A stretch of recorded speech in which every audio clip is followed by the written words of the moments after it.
ஒரு டார்க்னஸ் இருக்கும் எல்லாருக்குள்ளேயுமே. அது இல்லைன்னு நம்ம சொல்லவே முடியாது. எனக்குள்ளே திடீர்னு ஒரு ஒரு கிரே ஷேடு வெளில வரும். உங்களுக்குள்ளே எல்லாருக்குள்ளேயுமே இருக்கும்.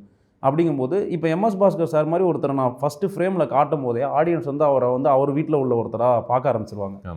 அவரோட நம்ம பக்கத்துலேயோ நம்மளுடைய சொந்தக்கார ஒருத்தரோ நம்ம வீட்டில் இருந்த ஒரு இமேஜ் அவர்கிட்ட, அந்த ரூட்டடான ஒரு இமேஜ் அவர்கிட்ட இருக்குது. அந்த இமேஜுக்குள்ளே நிறைய பேர் அவரை வந்து நான் தான் அந்த செட் ஆஃப் ஆடியன்ஸ் எல்லாருமே அது நான் தான்ப்பா என்னை பார்க்குற மாதிரியே இருக்குங்கும்போது, அப்போ அவருக்குள்ளே உள்ள அந்த கிரே வெளில வரும்போது ஆட்டோமேட்டிக்காக அவங்க நம்மளும் இது மாதிரி ரியாக்ட் பண்ணியிருக்கோம்ல.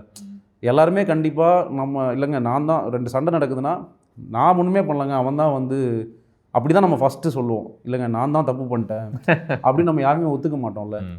இது இந்த படத்தில் மேபி நான் இதை எக்ஸ்ட்ரீமாக கொண்டு போயிருக்கலாம். பட் எல்லாருக்குள்ளேயும் அந்த ஒரு விஷயம் இருக்கும்ல. அதை இவரை மாதிரி ஒருத்தர் ரொம்ப க்ளோஸாக ரூட்டடாக இருக்கிற ஒரு பர்சனை வச்சு சொல்லும் போது இன்னும் அதை நிறைய பேர் கனெக்ட் பண்ணிக்கிட்டாங்க. அதுக்காக எனக்கு அவர் ரொம்ப பொருத்தமாக இருந்தார்.